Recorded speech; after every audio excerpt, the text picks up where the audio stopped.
Kiara tolerance साहब, की तरफ जाने की आपके जरूरत नज़दीक होगी। आपको लगा कि इमरान खान में कुछ चेंज आई होगी जेल की इन सोबतों से, या उनको कोई रियलाइजेशन होगी वो एक चेंज्ड बंदे होंगे डील करने के लिए मामला? आपका आपके ख्याल में कायरा साहब? देखिए, कामरान उनके रवैये में फर्क आएगा अगर वो अपनी जमात के अंदर टॉलरेंस मुझे बता देंगे कि उनमें एक डिसिप्लिन आ गया है। अगर उनकी जमात को एक बेहतर मैसेज आए कि मेरे बाद फला फला बंदा होगा, ये मेरा इंतजामी ढांचा है जो फैसले करेगा।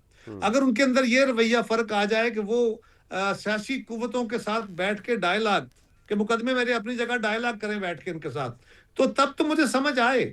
लेकिन उनके रवैये में अगर अपने मुखालिफ को गाली देने का रवैया आज भी कायम है कि मैं इनसे हाथ नहीं मिलाऊंगा, मैं इनसे बैठूंगा नहीं, मैं इनसे बात नहीं करूंगा, वो रवैया तो आज भी उनका है, वो उनकी फैमिली का है, वो उनकी जमात का है।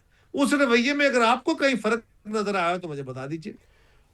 मुझे तो एक बड़ी हैरानकुन बात ये हुई है जो मैं आप सबके सामने रखना चाह रहा हूँ, और अहमद अवैस साहब रिस्पॉन्ड करेंगे, लेकिन आप तीनों के सामने रखना चाह रहा हूँ। अहमद अवैस साहब, पोजीशन तो आप लोगों की पार्टी की इस वक्त वही होगी जो नून लीग की थी जब उनकी लीडरशिप कैद थी, कि कोई बंदा उनके पीछे नहीं आया। अब इमरान साहब की जो लेवरेज है, जो प्रेशर है इदारों के ऊपर या हुकूमत के ऊपर, वो ये हो सकता था ना कि अवाम की सपोर्ट है। मतलब जो जिन हालात से इमरान साहब गुजरे हैं, कोई 1000 बंदा, कोई तंजीमी बंदा, कोई 1000 बंदा बगैर तंजीम के कहीं नहीं आया प्रोटेस्ट करने बाहर। इससे तो तहरीक इंसाफ की और इमरान खान की, खासतौर पे इमरान खान की जो पोजीशन है, बहुत वीकेंड नजर आई है कि उनकी आंखों का इलाज भी खराब हो गया। बकौल इमरान खान के अपने उनकी आंख भी खराब हो गई, उनकी बहनें रो रही हैं, उनके लॉयर रो रहे हैं, उनकी आंखें नम है, आवाज़ रिंद गई। उसके बावजूद अवाम तहरीक इंसाफ के मोटिवेट नहीं हुए, जज्बाती तौर पर सड़कों पर नहीं आए प्रोटेस्ट करने। तो आपका सबसे बड़ा हथियार आपके पास नहीं है अवाम का, जिन्होंने आपको इतना वोट दिया। तो किस बुनियाद पर कामरान आप? साहब एक जी चीज ऐड कर लें, जी जी जी, नहीं, वो क्विकली ये कह रहे है साहब। कि देखिए, जी कह रहे साहब, क्विकली। जी एक चीज ऐड कर ले, वो ये है कि खान साहब को ये बात समझनी होगी, समझनी चाहिए कि उनके लोग अगर वो इतनी बड़ी लड़ाई लड़ रहे हैं अपने मुखालफों से भी, इस्टेब्लिशमेंट से भी, सबसे, अदालतों से भी, तो फिर उनको अपना एक कैडर नहीं, फिर आपको मल्टीपल टीयर्स रखने पड़ते हैं। हमने जियाउल हक के मार्शल लॉ के खिलाफ और मुशर्रफ के मार्शल लॉ के खिलाफ जब स्ट्रगल की थी तो हमारा 1 2 3 टीयर्स थे कि अगर ये नहीं भी होंगे, ये गिरफ्तार भी हो जाएंगे, तो पीछे ये लोग बैठे काम कर रहे होंगे।